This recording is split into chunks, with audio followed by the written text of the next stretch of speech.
नमस्कार साथियों, उपदेष्टा के इस ऑनलाइन प्रोग्राम में आप सभी लोगों का स्वागत है। तो आप चाहे सरकारी विद्यालय में या चाहे प्राइवेट विद्यालय में टीचर हों, चाहे आप बीएड कर रहे हों, चाहे आप डीएलएड कर रहे हों, सभी के लिए ये कक्षाएँ उपयोगी रहेंगी। तो बिल्कुल आप लोग इसको सीरियसली लीजिए, अभी से ही पढ़ना शुरू कर दीजिए। क्लासेस अब रेगुलर रहेंगी, तो बिल्कुल आप लोग जुड़े रहिए। हम टॉपिक बाय टॉपिक पढ़ेंगे और एग्ज़ाम ओरिएंटेड पढ़ेंगे, कम समय में ज़्यादा अचीव करने की कोशिश करेंगे, ठीक है? ठीक है? तो सीटीटी परीक्षा के नोटिफिकेशन का आप लोग वेट मत करिए, अभी से आप अपनी तैयारी को शुरू कर दीजिए, कॉपी पेन निकाल दीजिए। धीरे-धीरे हर साल पेपर का लेवल अप होता जा रहा है, क्वेश्चंस बहुत अच्छे-अच्छे बनने लग गए हैं, नए-नए टाइप के बनने लग गए हैं। हर साल सीटीटी परीक्षा को काफ़ी सारे लोग लाखों में पढ़ते हैं, ठीक है? इसका रिजल्ट शायद 19 से 25% ही अभ्यर्थी इसको क्लियर कर पाते हैं। तो इसको बिल्कुल सीरियसली लीजिए और जिस भी परीक्षा की आप तैयारी कर रहे हैं, चाहे आप केवीएस कर रहे हैं, एनवीएस कर रहे हैं या अदर एग्ज़ाम्स की तैयारी कर रहे हैं, उसके साथ-साथ थोड़ा टाइम आप सीटीटी को भी देना शुरू कर दीजिए, ठीक है? तो आपके पास सिलेबस होगा तो पहला टॉपिक है concept of development and it's relationship with learning, ठीक है?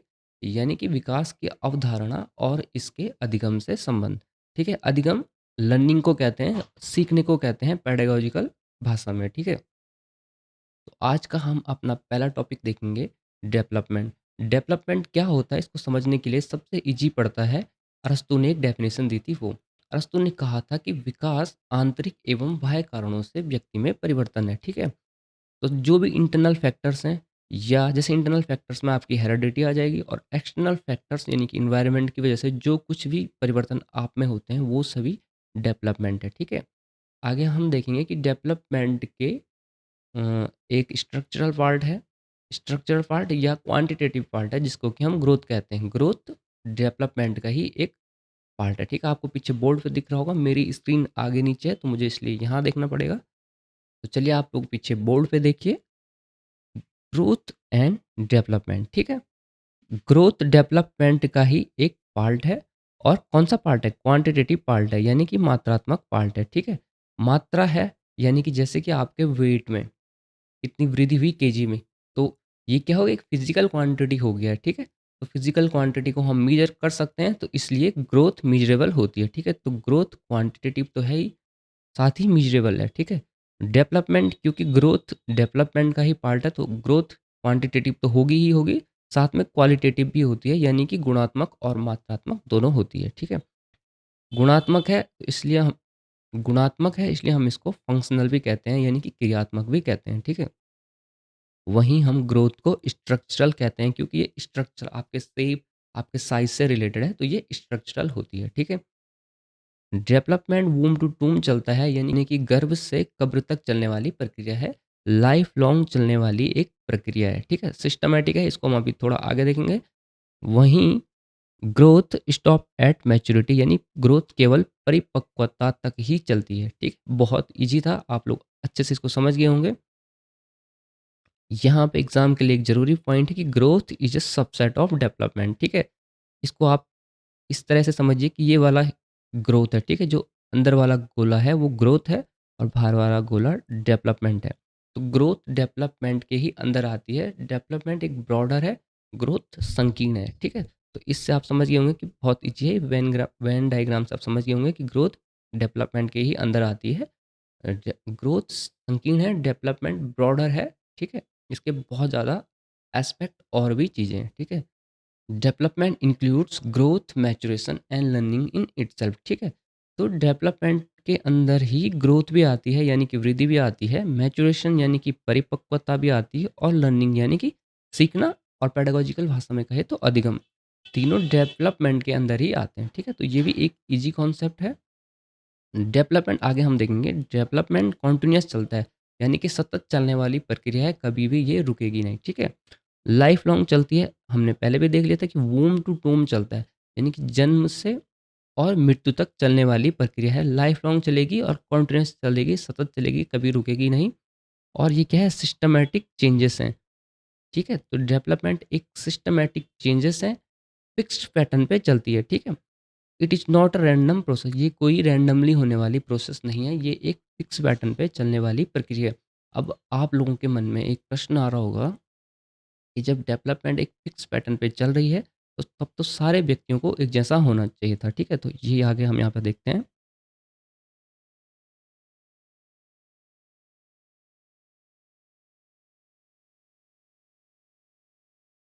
तो सारे व्यक्तियों को एक जैसा होना चाहिए था, तो इंडिविजुअल हर इंडिविजुअल तो अलग-अलग है, ये कैसे हो गया? तो मैंने कहा कि पैटर्न सेम है। हर कंट्री चाहे कहीं का भी कोई बच्चा हो, वो पहले चलेगा, उसके बाद फिर दौड़ेगा, ठीक है? फिक्स्ड पैटर्न है, ठीक है? पर रेट अलग-अलग है। हो सकता है कि कोई बच्चा 7वें महीने में अच्छे से चल जाए और कोई डेढ़ साल में, 2 साल में चले। तो ये रेट में चेंजेस के कारण क्या आते हैं, इंडिविजुअल डिफरेंसेस आते हैं। और ये सिर्फ़ फिज़िकल डेवलपमेंट ही नहीं, इसी तरह cognitive development, social development, emotional development की जो रेट होगी, वो अलग-अलग होगी और इन सब से ठीक है, सारे एस्पेक्ट से जो कॉम्बिनेशन बनेगा उससे इंडिविजुअलिटीज़ आती हैं और सभी व्यक्ति अलग-अलग इसी कारण होते हैं, ठीक है? पैटर्न सबका फिक्स्ड होता है बट दर यानी कि रेट अलग-अलग होती है जिससे कि इंडिविजुअल डिफरेंसेस आते हैं और हर व्यक्ति अपने आप में यूनिक होता है। अब हम देखेंगे कैरेक्टरिस्टिक्स ऑफ डेवलपमेंट, ठीक है? तो पहला कैरेक्टरिस्टिक जैसे कि आपको बोर्ड पे दिख भी रहा है कि वूम्ब टू टूम्ब चलते हैं, अभी हमने इस पे डिस्कशन भी किया।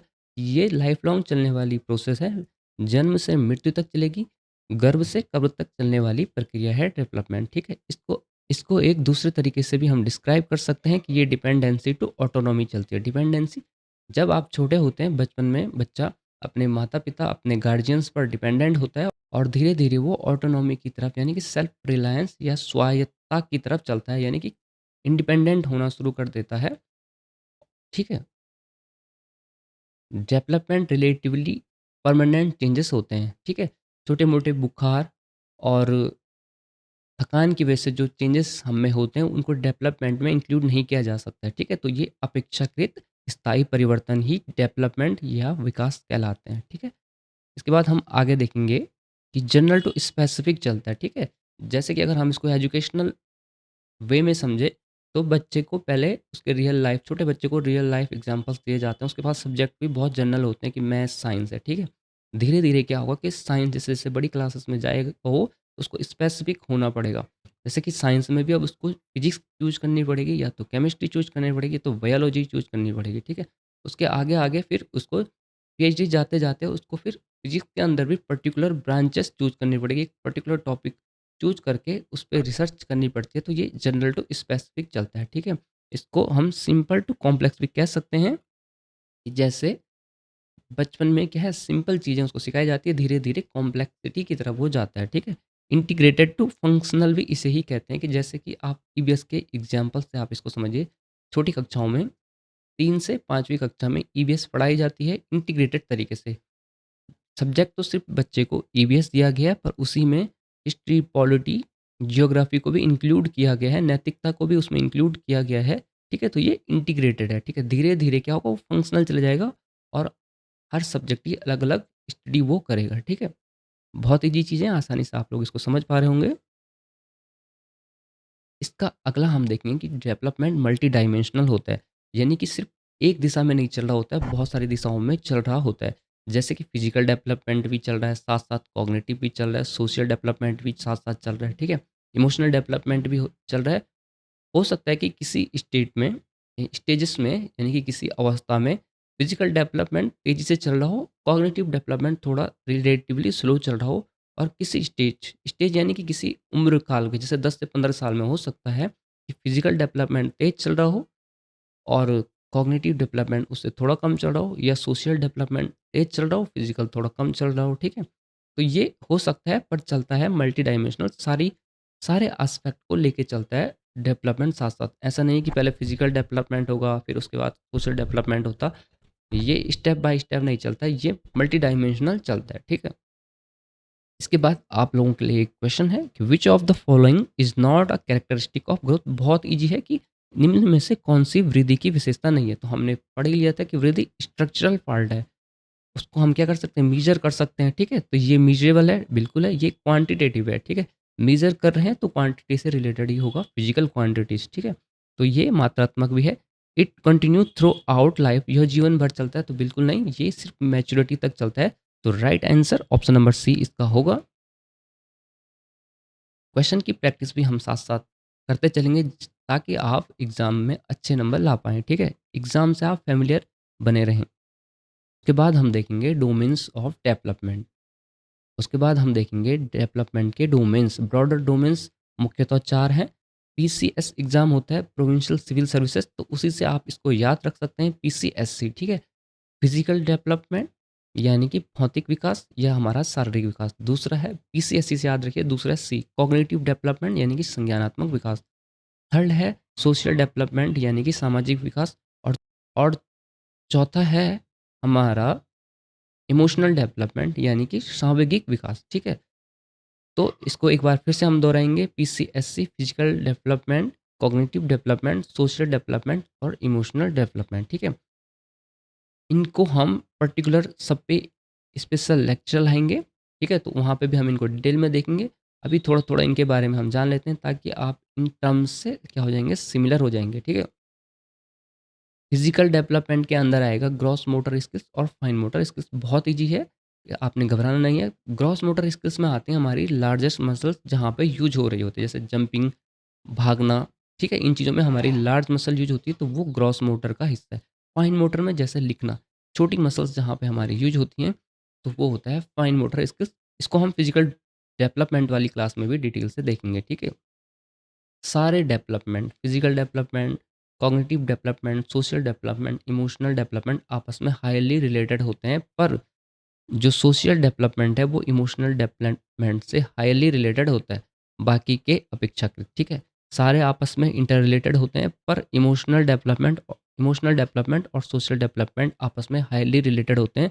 तो इन दोनों का एक दूसरे पे असर क्विकली पड़ेगा और ज़्यादा पड़ेगा, क्योंकि आप सोशलाइज नहीं होंगे तो आपका इमोशनल डेवलपमेंट कैसे होगा? अकेले-अकेले जंगल में रहने से तो इमोशनल डेवलपमेंट हो नहीं पाएगा। और अगर आपका इमोशनल डेवलपमेंट अच्छा नहीं है तो आप सोशली उतना अच्छा इंटरेक्शन कर नहीं पाएँगे, ठीक है? तो ये ज़्यादा आपस में हाईली रिलेटेड हैं। हालाँकि सारे ही एस्पेक्ट आपस में रिलेटेड होते हैं, ठीक है? सोशल डेवलपमेंट के अंदर ही मॉरल डेवलपमेंट आता है, यानी कि नैतिक विकास सोशल डेवलपमेंट के अंदर ही आता है।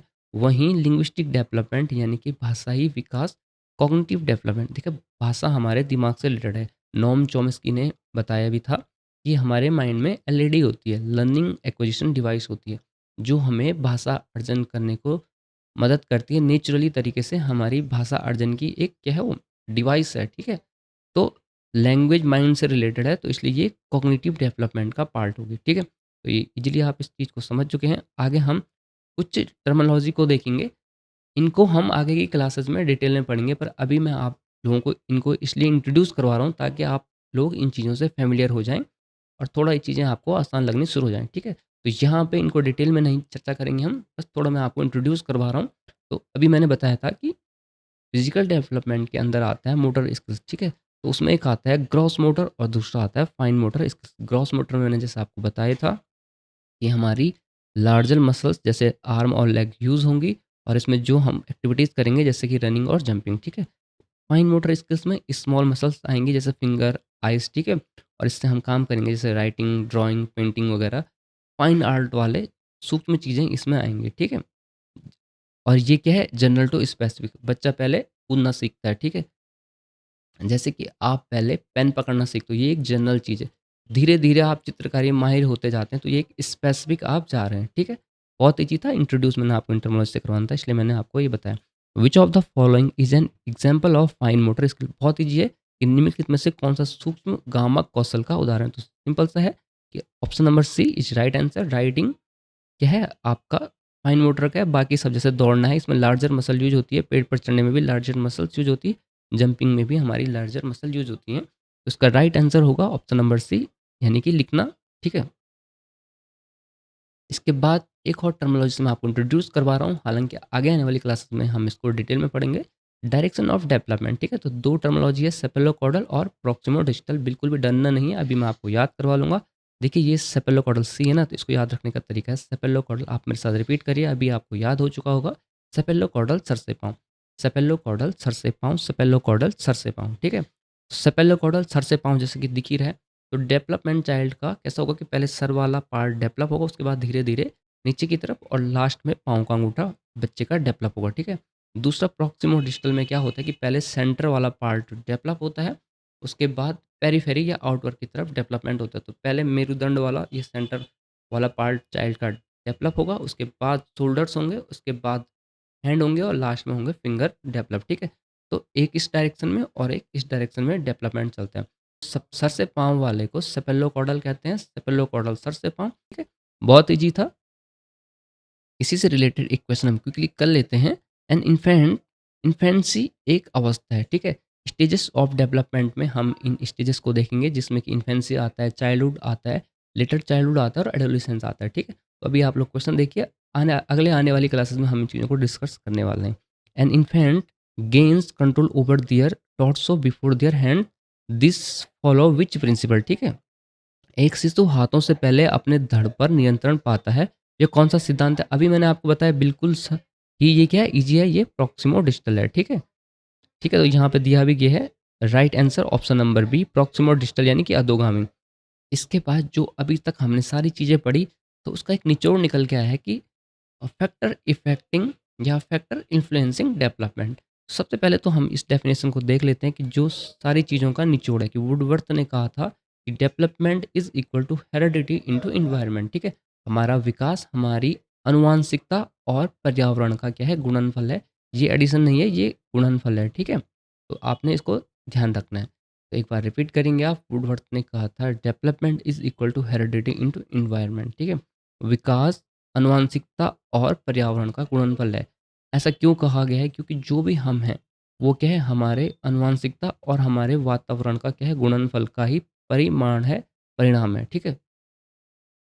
अब जैसे आपकी जो हेरिडिटी होती है, वो आपका डेवलपमेंट का एक बेस सेट कर देती है और लिमिट सेट कर देती है, ठीक है? एनवायरनमेंट क्या करता है? उसको एनहांस करने में मदद करता है कि अगर अच्छा एनवायरनमेंट आपको मिला तो आप मैक्सिमम लिमिट को अचीव कर पाएँगे और नहीं मिला तो आप नीचे बॉटम में ही रहेंगे, ठीक है? तो हेरिडिटी एक तरह से हमारे डेवलपमेंट की लिमिट को सेट कर रही है, बेस बना रही है और एनवायरनमेंट उसकी जो लिमिट है, रेंज है, उसको अचीव करने में मदद करता है, ठीक है? अगर बहुत अच्छा एनवायरनमेंट मिला तो हम मैक्सिमम लिमिट को अचीव कर पाएँगे, अगर नहीं मिला तो कहीं बॉटम में ही रह पाएँगे, ठीक है? तो ये चीज़ें हो गई हैं, आगे हम बढ़ेंगे। एक क्वेश्चन है कि development is a result of the interaction between, अभी मैंने आपको बताया कि development is equal to heredity into environment, तो बहुत ईज़ी है और ये परीक्षा में आता भी है। इसके बाद हम डेवलपमेंट के बारे में कुछ और देख लेते हैं कि ये डेवलपमेंट इज़ ए मॉडिफिएबल है। डेवलपमेंट मॉडिफिएबल है, परिवर्तनशील है, बिल्कुल इसको हम परिवर्तन करते रहते हैं, पर ये एक पॉजिटिव मैनर में चलेगा। It is modifiable but not be reverse, ऐसा नहीं है कि आप फिर से बच्चे बन जाएँ, ठीक है? मॉडिफियल परिवर्तनशील है, परिवर्तन कर सकते हैं पर आगे की दिशा की ओर, ठीक है? Development is influenced by history and cultural, ये हमने अभी देख लिया कि इस पे यहाँ पे हमने देख लिया था कि it may be influenced by, यानी कि development may be influenced by historical, environmental और सोशियो कल्चरल फैक्टर, ठीक है? हिस्टोरिकल फैक्टर से मतलब है कि आपकी इनहेरिटेंस से, आपके पूर्वजों से, आपके एंसेस्टर से, आपके आनुवंशिकता से, ठीक है? कि जिस तरह के आपके पूर्वज रहे आए, जिस तरह की परंपराओं से आए, जिस तरह से उनका जीन है, उसका आप पे असर पड़ेगा। दूसरा है एनवायरनमेंट, जिस तरह के परिवेश में आप रहते हैं, जिस तरह की ज्योग्राफी में आप रहते हैं, उस तरह से आपका खान-पान होगा, रहन-सहन होगा, इसका भी असर आपके डेवलपमेंट पे पड़ेगा ही पड़ेगा। तीसरा है सोशियो कल्चरल फैक्टर, जिस तरह के सोशल कल्चरल बैकग्राउंड से आप आते हैं, इकोनॉमी से जिस तरह से आप आते हैं, उस तरह से आपका डेवलपमेंट होगा, उसका भी आपके डेवलपमेंट पे प्रभाव पड़ेगा। उस तरह की आपके रिलीजियस थॉट प्रोसेस होंगे, उस तरह से आपके सोचने, खाने-पीने और जीवन जीने के लाइफ़स्टाइल के आपके तरीके होंगे। तो इस चीज़ का इफ़ेक्ट सोशल डेवलपमेंट पे भी पड़ेगा, इमोशनल डेवलपमेंट पे भी पड़ेगा, आपके फिज़िकल डेवलपमेंट पे भी पड़ेगा। सारे एस्पेक्ट पे इनका असर रहता है, ठीक है? तो इन तीनों से ब्रॉडली तीनों से अदर जो भी आते हैं, इनके पार्ट ही आते हैं, ठीक है? तो इनको आपको ध्यान रखना है। आगे हम बढ़ेंगे।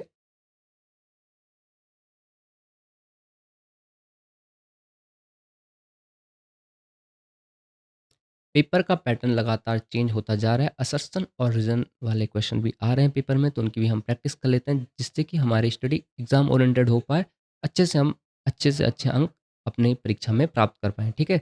तो असर्शन दिया गया है कि डेवलपमेंट इज़ ए मॉडिफिएबल, अभी हमने ऊपर वाली स्लाइड में देख ही लिया था, ठीक है? बिल्कुल सही है। इसका रीज़न जो दिया गया है कि development follow a predictable pattern. सही बात है कि development follow a predictable pattern, यानी कि एक फिक्स्ड पैटर्न पे, प्रिडिक्टेबल जो पूर्व में हम अनुमानित कर पाते हैं उस पैटर्न पे चलता है। तो बिल्कुल मैंने बताया था कि पैटर्न सेम होता है बट रेट क्या होता है, अलग-अलग होता है। तो यहाँ पे आगे दिया गया कि but environment can influence the rate. तो इसमें दोनों ही सही हैं, असर्शन भी सही है और इसका दिया गया रीज़न भी सही है। तो इसका राइट आंसर हो जाएगा option number A, both A and R true. R is correct explanation of A. यहाँ पे हिंदी में थोड़ा टाइपिंग मिस्टेक है तो इसको आप लोग इग्नोर करिएगा। नेक्स्ट हम बढ़ेंगे कि कुछ हम क्विक रिवीजन कर लेते हैं। तो सबसे पहले डेवलपमेंट के बारे में हमने देखा कि अरस्तू की डेफिनेशन जो हमने देखी थी कि विकास आंतरिक एवं बाह्य कारणों से व्यक्ति में परिवर्तन है। तो सारे इंटरनल फैक्टर्स यानी कि हेरेडिटी उसमें आ गए, हमारी हिस्ट्री आ गई उसमें सब चीज़ों से, और एक्सटर्नल फैक्टर इन्वायरमेंट आ गया, सोशल कल्चरल आ गया।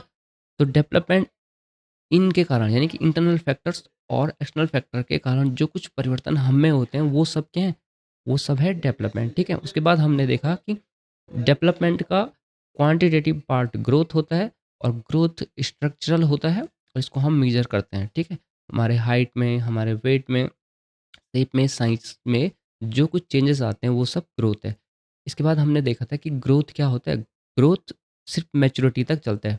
डेवलपमेंट लाइफ लॉन्ग चलता है, कॉन्टिन्यूस चलता है और एक सिस्टमेटिक पैटर्न में चलता है। ठीक है, उसके बाद हमने देखा था कि डेवलपमेंट फंक्शनल होता है और क्वांटिटेटिव और क्वालिटेटिव बोथ होता है। उसके बाद हमने देखा था कि डेवलपमेंट वूम टू टूम चलता है, यानी कि लाइफ लॉन्ग चलता है, यानी कि डिपेंडेंसी टू ऑटोनॉमी चलता है कि बचपन में बच्चा अपने माता-पिता, अपने गार्डियंस पर डिपेंडेंट होता है, उसके बाद धीरे-धीरे वो सेल्फ रिलायंस यानी कि इंडिपेंडेंट होता चला जाता है। उसके बाद हमने देखा था कि डेवलपमेंट एक सिस्टमैटिक और एक फिक्स पैटर्न पे चलता है, ये कोई रैंडम प्रोसेस नहीं है। और जो इंडिविजुअल डिफरेंसेस आते हैं वो डेवलपमेंट की रेट में चेंजेस के कारण आते हैं। उसके बाद हमने एस्पेक्ट या डोमेन्स ऑफ डेवलपमेंट देखे थे, जिसमें हमने पहला देखा था कि फिजिकल डेवलपमेंट यानी कि शारीरिक विकास, दूसरा हमने देखा था कॉग्निटिव डेवलपमेंट यानी कि संज्ञानात्मक विकास, तीसरा हमने देखा था सोशल डेवलपमेंट यानी कि सामाजिक विकास, चौथा हमने देखा था इमोशनल डेवलपमेंट यानी कि सांवेगिक विकास। इसी में ही हमने देखा था कि सोशल डेवलपमेंट और इमोशनल डेवलपमेंट आपस में हाईली रिलेटेड होते हैं। सारे ही एस्पेक्ट, सारे ही डोमेन्स आपस में रिलेटेड होते हैं, पर सोशल डेवलपमेंट और इमोशनल डेवलपमेंट आपस में हाईली रिलेटेड होते हैं अन्य के मुकाबले। ठीक है, और मॉरल डेवलपमेंट सोशल डेवलपमेंट के ही अंडर आता है और लिंग्विस्टिक या लैंग्वेज डेवलपमेंट कॉग्निटिव डेवलपमेंट के अंदर आता है। फिर फिजिकल डेवलपमेंट में ग्रॉस मोटर स्किल्स को हमने देखा, फाइन मोटर स्किल्स को हमने देखा। ग्रॉस मोटर स्किल्स में लार्जर मसल यूज़ हो रही थी, जैसे कूदना, भागना, इस तरह की एक्टिविटीज़ इसमें होती हैं। फाइन मोटर स्किल में सूक्ष्म मसल, ठीक है, यूज़ हो रही थी, तो जैसे राइटिंग करना, ड्राइंग करना इसमें शामिल था। उसके बाद हमने देखा कि वुडवर्थ की definition, development is equal to heredity into environment. हमारा जो कुछ है, हम जो कुछ हैं, जो हमारी पर्सनैलिटी है, जो हमारा विकास है यानी कि जो हम हैं वो हमारे आनुवंशिकता और हमारे इन्वायरमेंट के गुणनफल का ही परिणाम है। ठीक है, उसके बाद डेवलपमेंट स्पाइरल चलता है, लीनियर नहीं है। ठीक है, और ये मॉडिफिएबल है but can not be reverse. Development को हम परिवर्तित करते हैं, डेवलपमेंट परिवर्तनशील होता है और पॉजिटिव मैनर में आगे की दिशा में, इसको हम रिवर्स नहीं कर सकते हैं। तो आज की क्लास में बस इतना ही। हमने इसमें एमसीक्यूज भी किए, हमने इसमें कॉन्सेप्ट भी देख लिया। इन क्लासेस को पढ़ने के बाद आपके 30 में से 28 नंबर तो बिल्कुल आने ही आने हैं। तो इसी तरह बने रहिए क्लासेस में। आज की क्लास के लिए इतना ही, मिलते हैं हम नेक्स्ट क्लास में। जय हिंद, जय भारत। बहुत बहुत धन्यवाद।